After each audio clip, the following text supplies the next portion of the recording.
ప్రతిష్టలు ఏర్పాటు చేసిన దేవుడిగా ఉన్నాడు. దేవుడికి మహిమ కలుగుతున్నాడు. అలా మనం చెప్తున్నాడు, నా ప్రజలు లెక్కలేనండి జనాలు నన్ను మర్చిపోయారు, నన్ను మరిచిపోయిన పరిస్థితిని బట్టి ఇప్పుడు ఏమన్నా దేవుడిని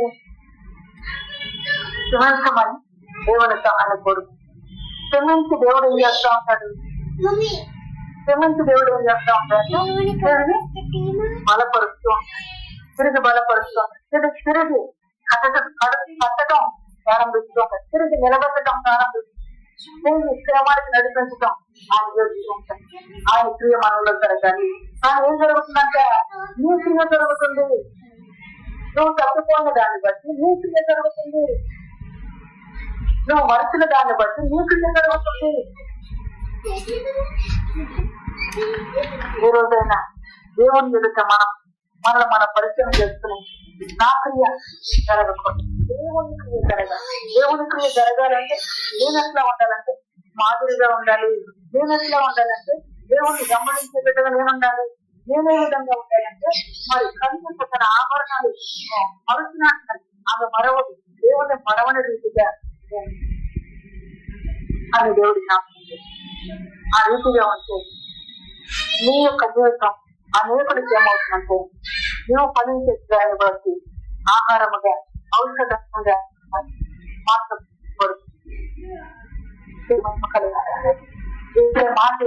ఔషధంగా మార్చబడుతుంది.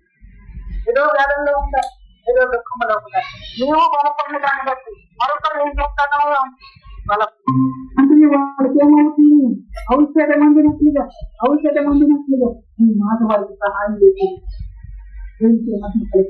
అంతగా మనల్ని బలపరచాలని దేవుడు అంతగా మనల్ని స్థిరపరచాలని దేవుడు ఆ రీతిగా మనం ముందుకు వాళ్ళ మాటతో నాశనం చేస్తాం. ఇంకా మనము మనస్సుడితో మరి అది నివర్తించే వారిగా మనం ఉండగా దేవుని సత్యం గురించి ఎలా నేను రాకపోతే అదేమంటున్నాడు, లెక్కలైన గుణాలను మరిచేరుతున్నారు అని అంటూ ఒక కనీస ఆభరణలైన మరవదు నేను మరిచానని నేను మరవకూడదు అని మనము దేవుని తీర్మానం దేవుని మహిమార్గత వచ్చేవారిగా తీసుకున్నప్పుడు విశ్వాసంతో మనం సాగిపోవడానికి ఒక్క దినం ఒక విద్యార్థి ఉంటారు. ఒక్క దినం స్కూల్కి వెళ్తే ఆ విద్యార్థి కలెక్టర్ అవుతాను, ఐఏఎస్ ఆఫీసర్ అవుతారు కదా. ఆ విద్యార్థి అక్కడికి వెళ్ళే వరకు కూడా ఈ విద్యను అభ్యసిస్తూనే ఉంటారు. అభ్యసిస్తున్నప్పుడు మన జీవితం ఏం తెలుసుకుంటారని నాణాలు పండుకుంటారు. మనకు గొప్ప ఆలోచన వేస్తాం, ఈ చదివేదానికంటే నేను ఒక్క చదివితే నేను ఇంకా మంచి స్థితికి వెళ్తానని చెప్పి తన ఆలోచన వస్తుంది. 2 సంవత్సరానికి ఒక రోజు వెళ్ళడానికి ఏమన్నా బయట ఎక్కితే అదే 6 నెలలకు ఒకసారి మీరు అనుకోండి, ఏమన్నా అర్థమైంది దానికి అర్థం. ఎందుకంటున్నాడు మీరు తల్లి గర్భంలో ఉన్నాము, మనల్ని చూసిన దేవుడిగా, మనల్ని ప్రేమించిన దేవుడిగా దేవుడు తన యొక్క వాక్యం ద్వారా రద్దు వచ్చేదాన్ని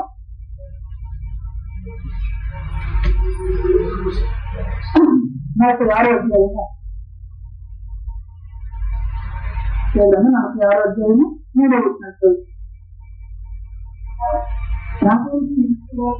వచనం వారిలో శోషించిన వారు కదా గర్భమును పుట్టినది వారికి చేత భరించబడిన వారుగా కన్నుడిగా ఇచ్చినది వాళ్ళకి నేను సంతరించుకున్న వారు కదా ఆ మాట ఆలోచించుడు. నిడివి వచ్చే వరకు నేను పెట్టుకునే వాడును, నేను తలగించుకుని జరిగే వరకు నేను పెట్టుకునే వాడును, నేను చేసి ఉన్నాను సంతరించుకునే వాడును, నేను ఎత్తుకొనకు రక్షించేవాడును. మనము పిలిచిన గురించి అది చేస్తున్నాను, వ్యక్తిగను రక్షించేవాడిని. మరి వ్యక్తిగను రక్షించే దేవుని మర్చిపోతే అంకబెట్టుకున్న దేవుని మర్చిపోతే అన్ని వేళ కూర్చున్న గుణం నుంచి ఆయన మనకు కాపుదల ఇచ్చి మనని ఆయన కృప చూపించి నడిపిస్తున్నది మనం పరిస్థితి మరవనైతుగా మన బ్రతికే వారిగా ఉండటానికి పన్నెండు మనకు నేను వదిలేసేబట్టి నీ చేత అక్షరాలు విద్యించినట్లుగా నీ చేత అక్షరములు కల్పించినట్లుగా నేను మీకు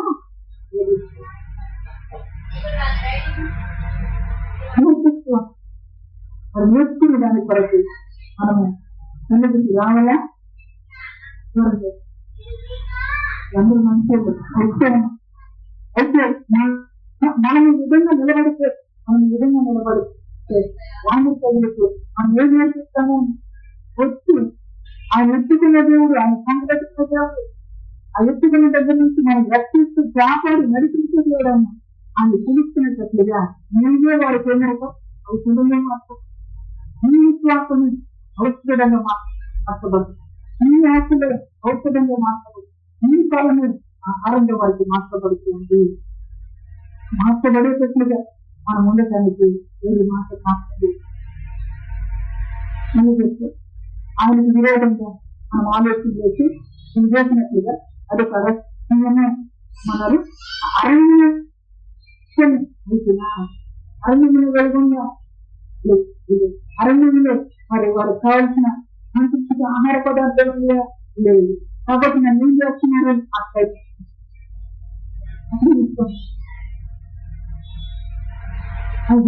దేవుని యొక్క వాక్యం ఏం చెప్తున్నాయి ఆయన సర్వ సంపదలకు దేవుడికి ముందు కలిగిన కాక ఆయన చేతుల సమస్తము ముఖ్యమైనవి ఆయన వద్దకు వచ్చినప్పుడు మనకు ఆనందము ఆయన వద్దకు వచ్చినప్పుడు ఆయన వద్ద భయభక్తులు కలిగి ఉంటుంది ఆ భయభక్తులు మనకు ఐశ్వర్యం కలిగించేది ఆయన మాట శ్రద్ధ కలిగించను మనకు స్వస్థత కలిగింది అన్ని ఆయనలోనే ఉంది కదా ప్రజలకు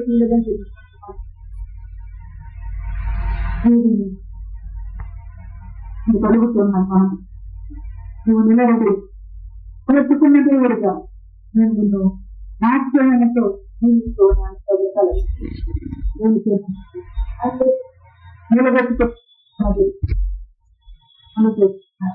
నిలబడిన మన జీవితాన్ని కాపాడైనా నడిపించగలిగిన దేవుడు ఎందుకు అందుకు వస్తూ ఉన్నా వింటూ ఉన్న కష్టాన్ని పరిస్థితులు నిలబెట్టుకున్న దేవుడు ఏంటంటే కాపాడు నడిపించే దేవుడు అంటే అదే మాయబోతున్నావు నువ్వు వ్యక్తి వరకు ఎత్తుకునే వాళ్ళను నేనే తలవంతులు ఎత్తుకునే వాళ్ళని నేనే చేసి ఉన్నాను అంటే ఎత్తుకునే వాళ్ళని నేను ఎత్తుకొనుతూ రక్షించు వాళ్ళను ఎత్తుకోవాల్సినట్టు మన భారాన్ని ఉంటూ ఉన్నా భరిస్తూ ఉన్నా అనుగుణంగా భారాన్ని భరిస్తూ దగ్గర జాగ్రత్తగా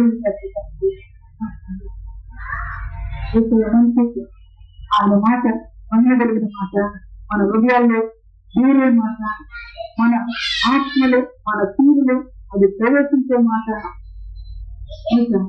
ఆ మాట మన హృదయంలోకి వచ్చినప్పుడు ఆ మాట ద్వారా మనము మార్చబడం ఏ రీతిగా మార్చబడాలంటే దేవుని మనకు దేవుని ఇష్టమైనట్లుగా చూడ మాట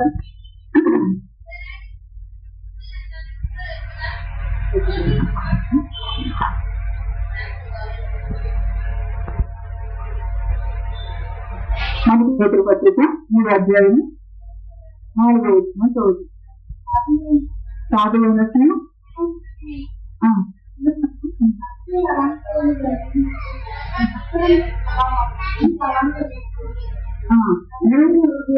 అంతరంగ స్వభావం మీకు అలంకారంగా ఉంటుంది ఇంకొకరి అందరూ ఉంటుంది ధర్మవేశం లేదు వాళ్ళకి గొంత గొల్ల పరిస్థితి అయితే పేరు చెప్పిన సాధువైన సీయు మృదువైన సీయను ఆ గుణములను అక్షర అలంకారముగా మీ హృదయకు అంతరంగ స్వభావము నుంచి అలంకారముగా ఉండవలన కలిగిన మంచిగా మనం ఉండాలంట అది దేవుని దృష్టికి మంచిగా కలదు నాకు బంగారం ఉంది నాకు చేస్తుంది లేకపోతే నాకు బంగారం గాజు ఉంది నాకేమన్నా అవన్నీ ధరించుకుని దేవుని దృష్టికి అది విలువైన హృదయము అక్షయ అలంకారం అలంకరించబడలేదా? అలంకరించడానికి దేవుని దృష్టికి వినోదం కనబడటానికి అన్ని సహపాతంలో మనకు అనుగ్రహిస్తుంది. దేవుని యొక్క వాక్యం కలదు కలదు. మనం ఏమైతే ఉంటామంటే రూపాంతరం పొందుతుంది. కలదు దేవునికి దగ్గరైతే ఉంటాం. దేవుని వాక్యం వినే కలదు దేవుని బలాన్ని భరించుకుంటూ ఉంటాం. దేవుని వాక్యం వినే కలదు దేవుని యొక్క స్వారస్యంలోకి మార్చబడుతూ ఉంటాం. ఆ విని అతి అలంకరణ కలిగిన బతకడానికి దేవుడు జ్ఞాపకం చేస్తున్నాడు. అయితే ఈ ప్రజలు ఏం చేస్తూ దేవుని మాత్రం వినని వారిగా, దేవుని మరచిన వారిగా, ఎక్కడ సార్లు మరచిన వారిగా, తరగతిస్తున్నారు మరియు ప్రాణ వ్యక్తము మీ భర్త చిందుల మీద కనబడుతుంది. సమయంలోని కాదు, అది మీ బట్టల మీద కనబడుతూ ఉన్నది. ఒకరు వ్యక్తించే రీతిగా మన యొక్క నడవని ఉండాలి. కానీ ఏమైనా కొరత దోషం నడపడుతుంది. రక్తము దోషం, ఆ దోషం కనపడుతూ ఉండాలి. మీ ద్వారా మరొకరు దేవుని సంగతి రాలేకపోవటానికి దోషం కనపడుతుంది. అంటుంది మళ్ళీ చెప్పుకో. ఒకరు కనపడుతుంది మీ భర్త చిందుల మీద. దేవుడు వస్త్రాన్ని ఇచ్చాడు. ఆ వస్త్రం మీద ఏం కనపడుతుందంటే రక్తపు మరకలు కనపడుతుంది. చాలా రక్తం కనపడుతూ ఉంది. ఎందుకంటున్నాడు మాట ప్రాణానికి రక్తం ప్రాణానికి వాళ్ళ దగ్గరికి తీసుకో. ఇంకొక ఆత్మ దేవుని సన్నిధానం నిలబెట్టిపోతా మీద ఏం కనపడుతుందంటే దోషం కనపడుతుంది. కనుక ఆ దేశ స్థితిలో దోషాన్ని వెలిగించే దేవుడుగా, మన పాపాన్ని పరిగణించే దేవుడుగా సహాయం చేస్తూ ఆయన సెలవిస్తూ ఉన్నారు. కీర్తన గ్రంథము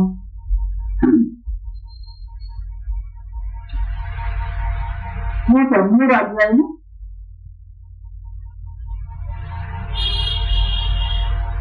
1 నా ప్రాణమా యెహోవాను కనుగొన్న నా అంతరంగంలో ఉన్న సమస్తమా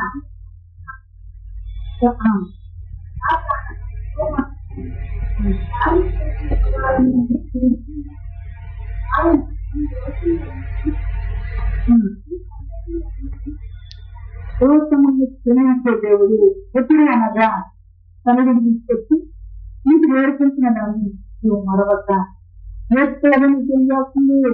ఏం చేస్తాం? మరవక నువ్వు బ్రతుకుతూ ఉంటే మరొకరి యొక్క ఆ ప్రాణమైన నీ యొక్క సింగుల మీద ఉండకుండా ఏం చేస్తున్నాను? ఆ దోషాన్ని తొలగిస్తూ 2018 సంవత్సరం ఆగస్టు మాసంలో గెలిచే దేవుని దగ్గర మనం నిలిచినంటే ఆ దోషం ఏం చేస్తానంట మరవకోకుండా మనం బ్రతుకుతూ ఉంటే ఆ అపరాధాన్ని తొలగిస్తూ. ఒకవేళ వారు మనం అరుపుగా తెలియజేసిన లోబడినప్పుడు ఎవరి దోషం అయితే లోబడిన వారికి దోషం, లోబడి వారింటే మనం లోబడలేక ఇటువంటి పరిస్థితులు చేసుకున్నామని నాకు తెలియదు. కనుక లోబడి కేవలముగా కట్టడానికి చెప్తూ ఉన్నాడు. ఆ లోబడి మనం విశ్వసించి డబ్బులను నిలిచి ఉంటున్నాడు. ఆయనని దేశములన్నింటినీ క్షమించేవాడు. తర్వాత నీ సంకటములన్నింటినీ కుదుర్చేవాడు. ఈ బాధలన్నింటినీ నీ దేశములన్నింటినీ ఆయన నిన్ను విడిపిస్తూ కాబట్టి సహోదరులంగా మన జీవితంలో మనం తెలుసుకోవాల్సిన సత్యములు మనం తెలుసుకొని జాగ్రత్త పడుతూ ఉంటే మన ద్వారా ఏదైనా చేస్తున్నాడు మరొక ఆత్మను వచ్చి మన ద్వారా మరొక ఆత్మను దేవుడి దగ్గరకు నడిపించుకుని దేవుడు తన యొక్క పరిశుద్ధమైన అలంకరించబడినట్టుగా సూచించిన దేవుడిగా. కాబట్టి మనం నిలిచి ఉండటం అనేది ఎంత మేలు, మనం నిలిచి ఉండటం అనేది దేవుడికి ఎంత సంతోషాన్ని కలిగిస్తుందో మనం నిలిచి ఉండడాన్ని బట్టి మరొక వ్యక్తికి వీడు ఎంతగా మార్గం చూస్తున్నాడో గమనించుకోవాల్సిన వాడుగా విజయసాన్ని తెలుపు ఒక రాతిగా పెడితే ఇంకొక రాయి వ్యక్తిని మీద పెట్టి దాని మాటలు కట్టాలి ఉంటుంది. మొదటి రాయిగా తెలిగిపోతే పెడుతున్న రాయిగా తెలిగిపోతూ ఉంటే తప్పిపోతూ ఉంటే అట్టగలుగుతారా? కనుక మనం ప్రభుత్వ అప్పగించుకుంటే మీరు మీ సన్నిధిలో స్థిరముగా మీరు మీ సన్నిధిలో మీ కృప ద్వారా స్థిరమైన చూపిస్తుందా నీవు కోరుకోవడానికి బతకడానికి నాకు మీ కృపద ఇచ్చేమని ప్రభుత్వాన్ని కోరుకుంది. అక్కడ గమనిస్తే ఆ మాటలు చూస్తే చాలా బాధగా అది ఎందుకంటే అది దేవుని యొక్క బాధను ఆరాధించే అయినను నేను విద్యార్థి నిశ్చయముగా ఆయన కోపము నా దగ్గర తిరిగిపోయిందని చెప్పుకొస్తున్నావు. ఇట్లా చేస్తూ ఎందుకు తెలియజేస్తున్నాడు జనం, ఎందుకు తెలియజేస్తున్నాడు చచ్చిపోతూ ఉంటున్నాం, మనము మూసి ఉండని స్థితిలో ఉంటున్నాం, అలంకరించుకోలేని స్థితిలో ఉంటున్నాం. అయ్యే మనకుంటున్నారంట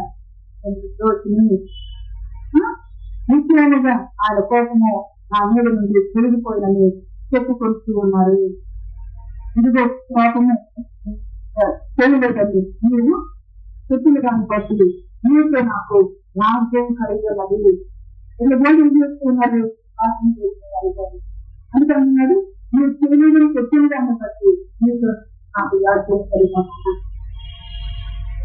రాజ్యం కలిగిన చెప్పులుగా దేవునితో సమాధాన పరిస్థితిగా దేవుని మాటకు విధేయత దేవుని నిర్లక్ష్య ప్రభావం కలిగించుకొని ఆయన అలంకరించే అలంకరణ కొరకు మనము ఆయన మీద ఆనతిని ఆయన సహాయాన్ని కోరుకుని బ్రతికే వారితో మనం దేవుడు తన కృప చేత మనం ఆయన బలపరచగలిగిన గొప్ప దేవుడిగా ఉన్నారు.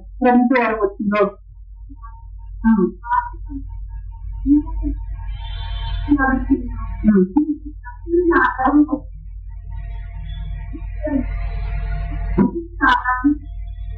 నేను మార్గమైన మార్చుకున్నట్టు నువ్వు ఎలా ఇటువంటి తిరిగిలాడుతూ ఉన్నావు. నీవు అస్థిరులను ఆధారం చేసుకుని సిద్ధిపడినట్టుగా ఐగుప్తుని ఆధారం చేసుకుని సిద్ధిపడినట్టుగా దేవుని వాక్యం అంటుంది. ఐగుప్తుని మీరు ఆధారం చేసుకున్నట్టు అస్థిరుని మీరు ఆధారం చేసుకున్నట్టు ఏదో మనకు ఏది మనకు ఆధారం కాదు. దేవుడే మనకు ఇష్టం ఆధారము. ఆ ఆధారం వలన ఏం తెలుసు వ్యక్తినంత సిద్ధిపడు. ఇది నాకు ఆధారం అవుతుంది, సిద్ధిపడుతుంది.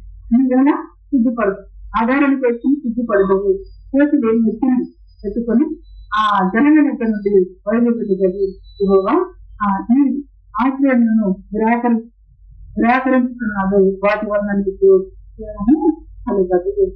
ఏదో ఆధారం చేసుకుని ఉన్నాం. చేతులు అయ్యో ఇది పోగొట్టుకున్నాను. దేవుని ఆధారం చేసుకో. దేవుడిచ్చే క్షేమం కొరకు, దేవుడిచ్చే అలంకరణ కొరకు, దేవుడిచ్చే సహవాసం కొరకు అది నుంచి ప్రేమ ఆధారం అవుతూ ఉంటుంది. దేవుడి కలిగిస్తారు అనేది ఇదే మనం ఆచరించినట్లుగా అక్షరుని ఆచరించినట్లు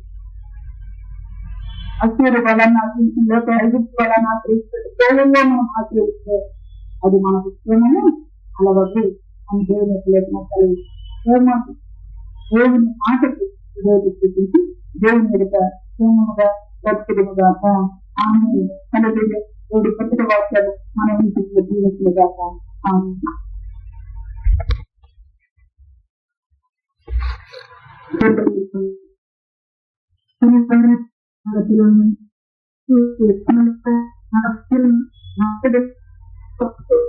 ఆ ప్రజలను బట్టి అనుకున్న వేట నుంచి భక్తుల ద్వారా అదే రీతిగా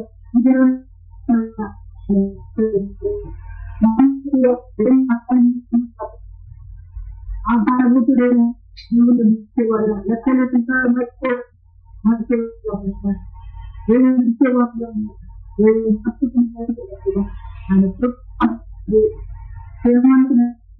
మాట్లాడుతుంది. మన వెనుకని అంతర్గత